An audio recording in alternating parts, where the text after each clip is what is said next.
Tungkol po to dun sa buhangin, naputik naman daw po yung inyong dineliver. Ito po ba may katotohanan, Sir Steve? Opo. Ang maputik dahil siya...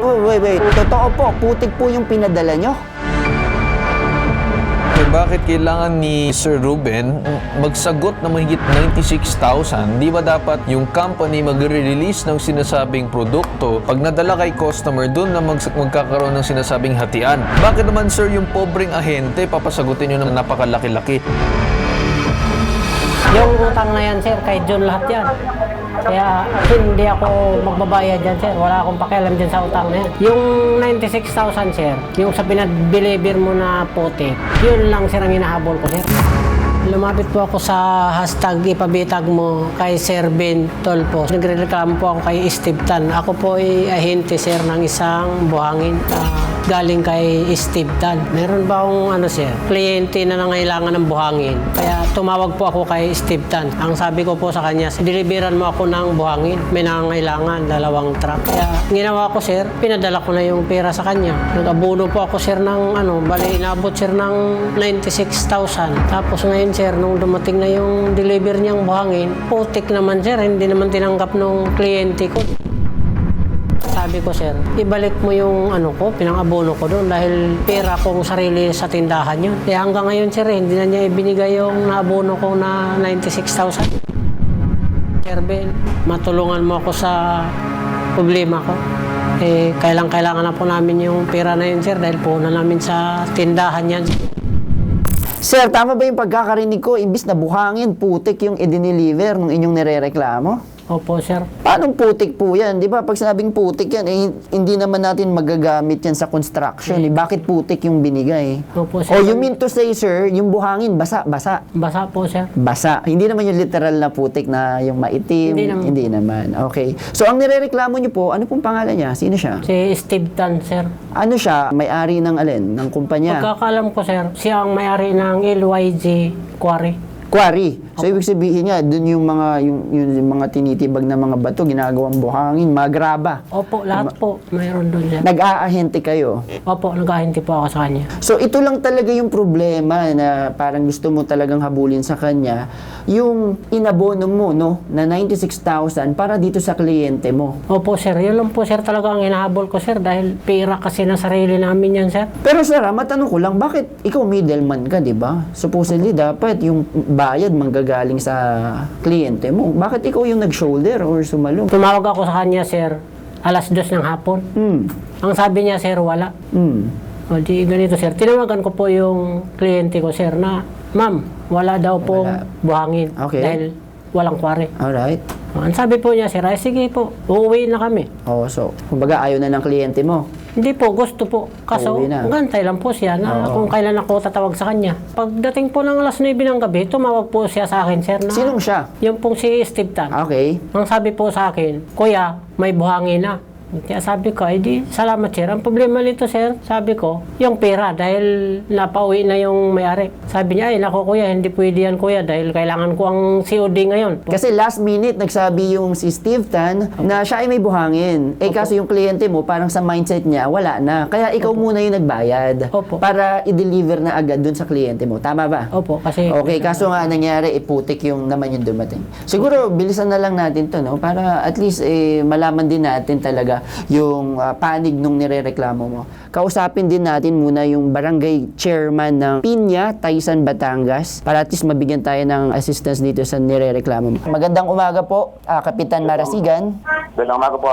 Anyway, si Steve Tan, sadyang may tracking yan kanya yan eh.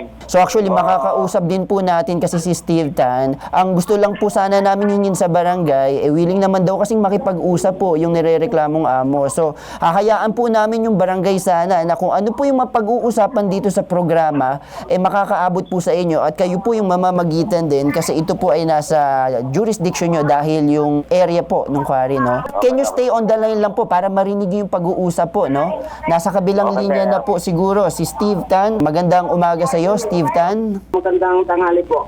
Sir Steve, pumunta po dito yung dati nyo raw pong ahente na si Ruben Espinosa. Tungkol po to dun sa buhangin, naputik naman daw po yung inyong dineliver. Ito po ba ba'y may katotohanan, Sir Steve? Opo.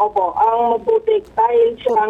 Wait. Totoo po, putik po yung pinadala nyo? Kaya lang, ang maputik na buhangin, tinatawag niya doon sa kapatid niya. What do you mean, sir? Na anong kapatid? Anong kinalaman ng kapatid?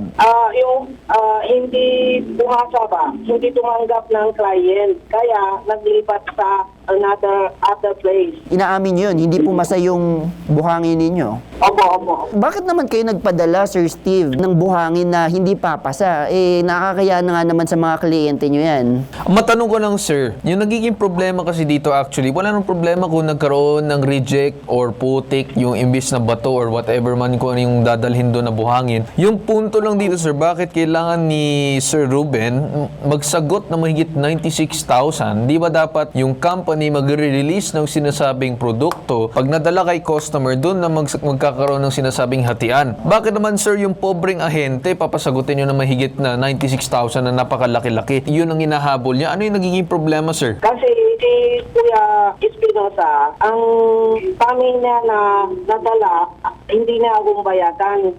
Hindi lang sa itong dalawang truck, at madami bang truck na hindi na akong binayadan. Yung dinala sa ibang side na yung tawag namin na supply, yung na-lose na, kumbaga, nagbayad ng client sa ganyan, ginamit niya, sinugal niya o gamit whatever na yung tela namin, ginamit niya sa iba. So maraming truck at order na hindi nabayaran, tama po ba? Diba siya ang ahente, yung client natin, diba, tumahan sa ganyan ang cash. Tapos yung cash, hindi inabot sa amin. Kaya, ang dami na... Nandito, sir, Sir Ruben, sasagot. Ruben, anong sagot mo? Sir, wala na akong problema dyan, sir, sa sinasabi niyong maraming pera, sir, dahil kayo mismo kaharap, pinatawag mo kami sa kware. Yung utang na yan, sir, kay John lahat yan.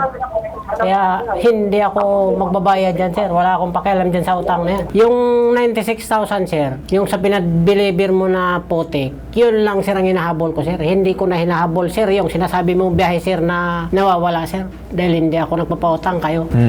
Sir Steve, ano masasagot ninyo? Sige, tanggapin ko kasi nandyan na eh. Ayaw ko na ako laging napapagod sa isip ko. Ganito na lang, yung sabi mo na 96,000, magkano yung tunay mo na yung pag-negotiating na lang tayo para matapos na to. Ayaw ko na inabot ng ganyan na kumbaga talagang na-stress na ako. Para ma-take action na tayo, solution lang natin ito para matapos na ako yan. Kasi ako, mabait ako sa inyo eh. Bilang kapwa tayo, mabait ako talaga sa inyo. Sige, Sir Steve, ganito no. So after ng airing natin, pwede namin i-send over sa'yo, keep your line open, papadala namin yung mga sinasabing resibo para doon mo makompute kung magkano yung exactly na babayaran dito kay Sir Ruben. Ang kinaklaim niya kasi base din doon sa mga dokumento na hawak niya, mahigit 96,000 yung sinasabing hindi nababayaran sa kanya. So okay ba? Willing ka makipag-cooperate at magbayad kung sakasakaling makompute na kung magkano lahat-lahat. Tama po ba? Usap na lang kami. Kung much better, face-to-face na lang tayo mag-usap. Gusto nyo face-to-face na mag-usap tungkol doon. Pero sir, makikisubaybay kami ha. Kung ano man yung sinabi nyo na mismo sa ere na makikipag-ayos kayo and kung ano man yung dapat bayaran nyo, dapat bayaran ninyo. Tama po ba? Opo. Para matapos na ito. Ayaw ko na talagang napapagod. Sige. Okay, Sir Steve. Maraming salamat. Yun lang naman ang asahan namin na sana magkaayos na kayo at bayaran nyo yung kailangan yung bayaran dito kay Sir Ruben. Okay, Sir Steve? Opo. Okay, maraming salamat at magandang umaga sa inyo. So balik tayo dito kay Barangay, kay Kapitan. Hello, Kap. Hello. Ganito, Kap, no? Si Carl Tulfo po ito, sir. Mas maganda siguro na magkaroon ng harapan sa inyong barangay, itong si Steve at si mismong Ruben, para kung sakasakali magkaroon na ng kaayusan, magpakita ng resibo, and then magkaroon na ng abutan ng sinasabing kailangan bayaran na pera. Okay ba sa inyo, Kap, na mamagitan? Asahan namin yung action ninyo dito? Okay lang, sir. Sabihin nyo dyan kay Ronnie, magpunta sa barangay, siya magkumpre, magkasa ng... para may patawag ko yung tao. Willing naman daw pumunta yung tao. So, kung ano man yung documentation na kailangan nyo or yung proseso, hayaan namin na gawin ninyo yan. Okay lang. Okay, maraming salamat po, Kap, at magandang hapon na po sa inyo. Okay, salamat din, sir. Salamat. Hinggit sa sumbungan, imbestigahan anumang reklamo na bibigyan ng solusyon at aaksyonan. Ito ang nag-iisang pambansang sumbungan Tulong at serbisyong may tatak bitag, ilalaban ka at di kayo iwan. Sa ngalan ni Ben Bitag, ako si Carl Tulfo at ito ang hashtag ipabitag mo.